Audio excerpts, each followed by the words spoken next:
Friends, welcome to my channel. आज हम बात करने वाले हैं ब्राइटकॉम ग्रुप के बारे में।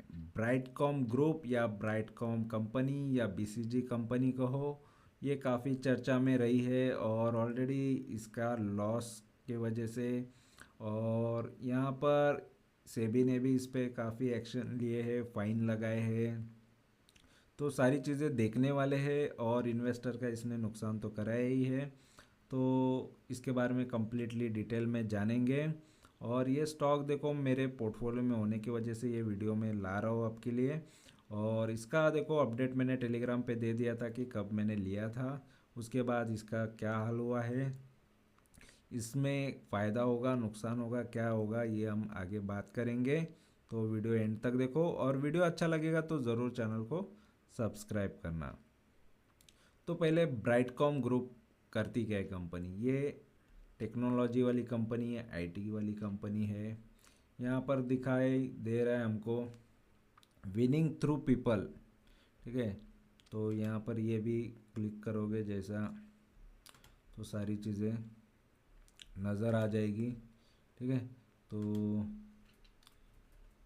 बाकी चीज़ें यहाँ पर आप देख सकते हो, जैसे कि यहाँ पर कंपनी के बारे में बताया हुआ है एडटेक कंपनी, मीडिया बेस, ठीक है। मीडिया बेस बिजनेस इनका है और यहाँ पर देखेंगे किन किन लोगों के लिए इसने काम किया है। तो बड़े बड़े ब्रांड के नाम है इनके क्लाइंट के अंदर, इंक्लूडिंग है blue chip advertiser like Airtel, British Airways, Coca Cola, Hyundai Motors, ICICI Bank, ITC, ING, Lenovo, LIC, Maruti Suzuki, MTV, PNG, Qatar Airways, Samsung. देखो जितने बड़े नाम मैं लूँ उतने कम है, तो काफ़ी बड़े बड़े नाम इसके साथ जुड़े हैं, ठीक है। तब भी ये स्टॉक का हाल बुरा हुआ है। यहाँ पर भी लिस्ट देख सकते हो, ऊपर से एक बार नज़र मार लो, ठीक है। तो सब यहाँ पर पता चल जाएगा कि कंपनी का बिजनेस कैसा है, क्या करती है। और यहाँ पर अगर हम इसके फंडामेंटल पे आएंगे तो कंपनी का क्या हाल है, फिर न्यूज़ भी देखेंगे, ठीक है।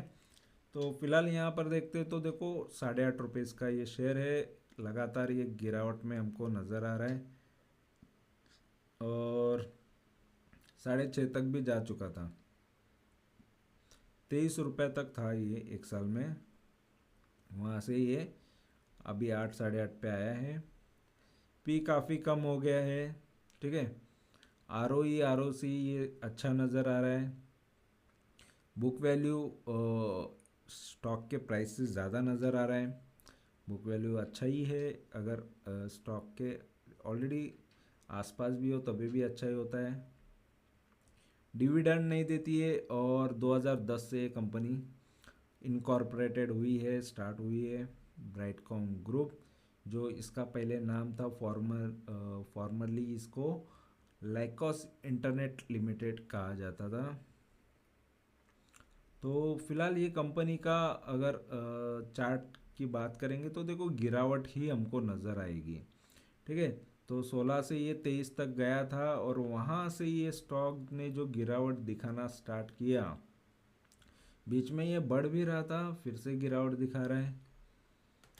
3 साल की बात करेंगे तो देखो 3 साल में 43 से ये स्टॉक 117 पे गया था। 117 से ये स्टॉक का हाल देखो 8 रुपये पे आ गया। 5 साल की बात करेंगे तो एक 1.5 रुपये का शेयर हुआ करता था 2019 में। वहाँ से इसका हाल देखो क्या हुआ, एकदम सडनली रॉकेट बन गया ये। काफ़ी माला माल कर दिया इन्वेस्टर को, जिसने लाख रुपया भी डाल के रखा वो करोड़पति तो उसने बना ही दिया उसको, ठीक है। तो काफ़ी बेहतर रिटर्न, काफ़ी मज़ेदार रिटर्न लोगों को, इन्वेस्टर को इसने दिए। लेकिन जो निकल पाया उसको ही, जो नहीं निकल पाया, जो और लालच में रहा, जो सोचा कि और नहीं ये 1 करोड़ से काफ़ी नहीं है, 100 करोड़ बन जाए, तो उसको फिर से इसने ज़मीन पे लाके पटक दिया, ठीक है। तो ये बुरा हाल इसने किया है और जो जिसने ज़्यादा लालच की उसके लिए। और लेकिन यहाँ पर ये हुआ कैसे, ठीक है, ये भी हम जानते हैं 5 साल में ये हुआ क्यों। और 10 साल की बात करेंगे तो 10 साल में 28 रुपये का ये शेयर हुआ करता था पहले। 28 से 2-3 रुपये हुआ था, यानी इसने पहले से ही स्टार्टिंग में अच्छा खासा था, तब से ही इसने नुकसान तो दिया है। एक बार नुकसान दिया, फिर प्रॉफिट दिया, फिर नुकसान दिया, ये करते हुए आया, इसकी आदत है। 9 रुपये का शेयर हुआ करता था, 9 से यहाँ पर, ये 2005 की बात है, 7-8 रुपये 9 रुपये का शेयर हुआ करता था। फिर काफ़ी बेहतर इसने रिटर्न दिए, ठीक है। 9 रुपये से ये 7-8 रुपये, 9 रुपये से ये 30 रुपये हुआ, 30 रुपये से फिर डाउन आया, फिर से ऊपर गया, फिर से इसने लगभग 30 के भी ऊपर ये यहाँ पर देखेंगे तो 44 से काफ़ी नीचे आया, 12 रुपया, फिर 12 से फिर ऊपर गया 55। तो ये ऐसे ही खेल करते आया है, और लोगों को ऐसे ही कभी सडनली काफ़ी अच्छे रिटर्न, कभी सडनली काफ़ी ख़राब रिटर्न ये देते हुए ही आया है। इसी तरीके से ये स्टॉक चलते हुए आया है, अगर हम इसका पास्ट की बात करेंगे तो। लेकिन यहाँ पर अगर हम इसके पॉजिटिव नेगेटिव चीज़ों की बात करेंगे तो कंपनी ऑलमोस्ट डेट फ्री है, यानी कंपनी पर कर्जा कम है या नहीं, ये आगे देख लेते हैं। लेकिन ये स्टॉक का बुक वैल्यू काफ़ी अच्छा है, जैसे यहाँ पर कहा गया है। और स्टॉक का यहाँ पर देखें, गुड प्रॉफिट करती है कंपनी का, प्रॉफिट ग्रोथ तो काफ़ी अच्छा है 5 साल के हिसाब से लास्ट। लेकिन प्रमोटर की होल्डिंग कम हो गई है, प्रमोटर ने बेचना स्टार्ट किया है, 18% पे इसके प्रमोटर है फिलहाल।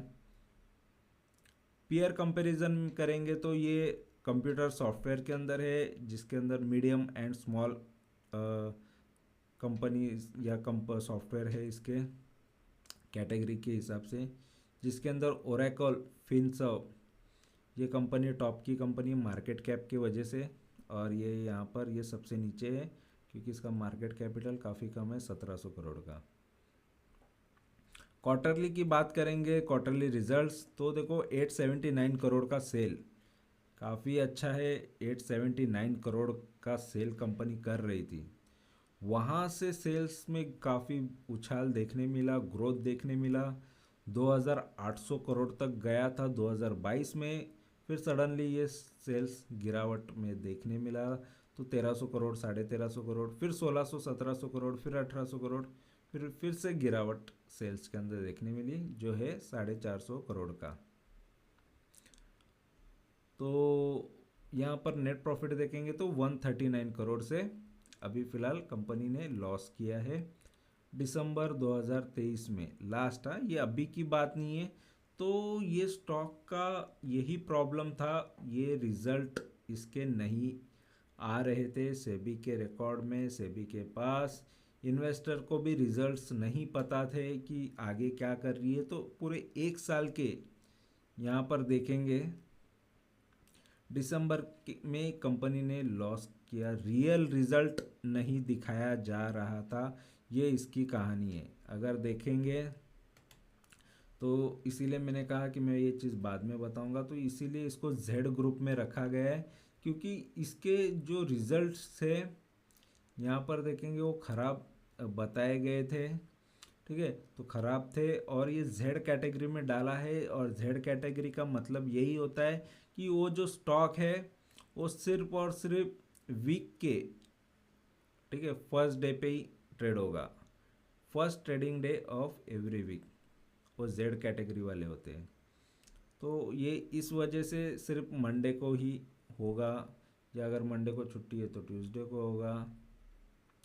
तो ये इसका बुरा हाल हो चुका है एज़ पर न्यूज़, और ये रियलिटी भी है। ये स्टॉक सिर्फ एक ही दिन ट्रेड होता है, और जब ट्रेड होता है तो या तो गिरता है या तो बढ़ता है, लेकिन ज़्यादा तो गिरावट ही ये दिखा रहा है।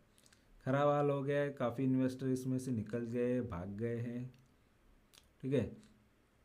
ये भी है, इस पर फाइन भी लग चुका है लगभग 8 लाख करोड़ का, क्योंकि रिजल्ट इसने नहीं शो किए थे, नहीं बता रहा था। सारी न्यूज़ यहाँ पर मिल जाएंगी आपको इसके रिलेटेड, फिर भी जो है मैंने बता दिया है, ठीक है। तो ये प्रॉब्लम है ये कंपनी के साथ, और रिज़ल्ट में रियली हमको जो नज़र आ रहा है, तो ये कंपनी सच में लॉस करती थी, लेकिन दिखाया जा रहा था कि प्रॉफिटेबल है। तो रिज़ल्ट में घपला कर रहे थे ये। प्रॉफिट एंड लॉस की बात करेंगे तो 2012 से लेके 2023 तक, ठीक है, इसके सेल्स देखेंगे तो 1200 1250 करोड़ से 7300 या 7400 करोड़ तक ईयरली बेस पे सेल किया है। कंपनी ने ईयरली सेल्स काफ़ी अच्छे किए। और प्रॉफिट देखेंगे तो 192 करोड़ से यहाँ पर 1300 करोड़ तक का भी प्रॉफिट दिखाया है कंपनी ने, ठीक है। और उसके बाद का क्या तो नहीं पता। स्टॉक का CAGR देखेंगे, कंप्लीटली माइनस में चला गया है पूरा। 10 साल से जो भी इन्वेस्टेड है वो नुकसान में, 12% सालाना। 5 साल वालों को थोड़ा फ़ायदा है, 46% साल के हिसाब से देखा जाए तो, यानी ऑलरेडी काफ़ी कम हो गया था। इस वजह से स्टॉक काफ़ी 5 साल पहले काफ़ी नीचे के भाव पे था। 3 साल की बात करेंगे तो तभी नुकसान है, 1 साल की बात करेंगे तो भी नुकसान में ही है। बैलेंस शीट देखते हैं तो 800 करोड़ का यहाँ पर रिजर्व नज़र आ रहा है। 800 करोड़ से यहाँ पर बैलेंस शीट में आपको 7300 करोड़ का यहाँ पर रिजर्व बढ़ता हुआ नज़र आएगा। तो रिजर्व काफ़ी अच्छा ग्रो होता हुआ दिखा है हमको। और बोरोविंग देखेंगे तो कंपनी पर ज़ीरो है। ये सितंबर 2023 का रिकॉर्ड है, 24 का नहीं है। उसके बाद की रियलिटी अभी सेबी को ही पता, और जब इसने रिजल्ट शो किए तो ही उसमें काफ़ी घपला नज़र आया है, गड़बड़ नज़र आई है, जिस वजह से इसको फाइन लग रहे हैं। तो फिलहाल यहाँ पर और हम देखेंगे शेयर होल्डिंग पैटर्न। अगर शेयर होल्डिंग की बात करेंगे तो देखो 4% से प्रमोटर की होल्डिंग हुआ करती थी, तो वहाँ से 18% तक तो आई है, ठीक है। ये सितंबर 24 तक का रिकॉर्ड है, ये जो अभी का लेटेस्ट है रिकॉर्ड, ठीक है। तो और फॉरेन के इन्वेस्टर भी यहाँ पर बढ़ते हुए नजर आए। बीच में काफ़ी ज़्यादा फॉरेन के इन्वेस्टर थे, अभी फ़िलहाल 9% तक तो है। डोमेस्टिक इन्वेस्टर इसमें से पूरे कम्प्लीटली ज़ीरो है, भाग गए, इसमें कोई है नहीं, या पहले भी इतना नहीं था कोई। गवर्नमेंट भी नहीं है।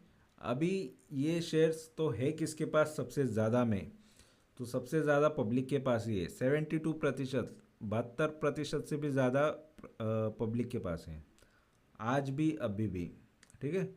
तो अगर ये कंपनी आगे जाके डूब भी जाती है तो पब्लिक ज़्यादा सबसे ज़्यादा डूबेगी। फिर फॉरेन का इन्वेस्टर और प्रमोटर तो खुद मालिक है, वो उनको कोई फ़र्क नहीं पड़ेगा। तो यहाँ पर जो भी है मैंने चीज़ें बता दी है फ़िलहाल। और ये स्टॉक की बात करता हूँ तो देखो अभी फ़िलहाल अगर ये रिज़ल्ट सही सही दिखाए, सेबी ने तो एक्शन लिया है, अभी कुछ सुधर जाए ये, ठीक है, जो सही है वही इन्वेस्टर को दिखाए, जो सही है वही चीज़ें सब तक या रूल्स फॉलो करें प्रॉपर से, सेबी के गाइडलाइन प्रॉपर से फॉलो करें तो ही सही है, नहीं तो लोगों का काफ़ी नुकसान ये कराएगी, ऐसा मुझे लग रहा है। और देखो ऑलरेडी मुझे लॉस में बेचने की आदत नहीं है किसी भी स्टॉक को, तो इसलिए मैं अगर स्टॉक में लॉस भी होता है तो भी मैं रखा रहता हूँ। मैं वेट करता हूँ कि देखा जाए कि इसका क्या हाल होता है। अगर मतलब फ्यूचर में समझ लो कंपनी कम्प्लीटली चली गई तो उसके बारे में भी एक अच्छी सीख हो जाती है कि कंपनी का क्या क्या हुआ, किस फेस से गई कंपनी, कहाँ जाकर वो ख़त्म हुई, तो ये सारी चीज़ें सीखने के लिए भी मिल जाता है। और ऐसे कंपनीज़ में ऑलरेडी देखो मेरा इन्वेस्टमेंट भी ज़्यादा भी नहीं होता, मतलब ऐसा नहीं कि मैंने बहुत सारा पैसा ये एक ही शेयर पे लगा दिया है, मेरा काफ़ी डाइवर्सिफाइड होता है।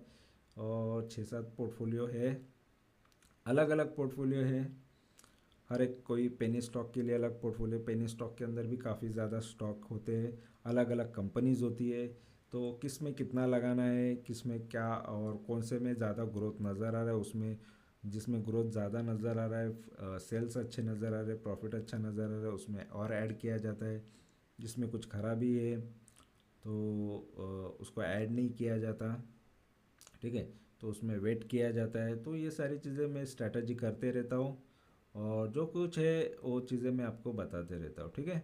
तो मैं मेरे रियल एक्सपीरियंस बताता हूँ, यहाँ पर ना कोई टिप देने का काम कर रहा हूँ ना कुछ, मैं मेरे एक्सपीरियंस मेरी जर्नी आपके साथ शेयर करता हूँ, जिससे क्या होगा कि आप कुछ सीखोगे और सही सीखोगे। गलत चीज़ें सिखा के मुझे भी कुछ मिलने वाला है नहीं। अगर देखो आपका इससे फ़ायदा होता है, आपको वीडियो अच्छा लगता है तो लाइक ज़रूर किया करो। लाइक करोगे उससे चीज़ें और लोगों तक पहुंच जाती है। और दोस्तों को तो शेयर किया करो, दोस्तों का भी कभी कभार भला किया करो, ठीक है। तो वीडियो अच्छा लगा है तो लाइक करो, शेयर करो और चैनल से जुड़ो, चैनल को सब्सक्राइब करो। टेलीग्राम से भी जुड़ सकते हो, वहाँ पर अपडेट टाइम टू टाइम आते जाते हैं, जब बाय किया जब सेल किया, ठीक है। जस्ट इन्फॉर्मेशन के लिए ही मैं बता रहा हूँ। तो thank you very much for watching my video. Thank you, bye bye.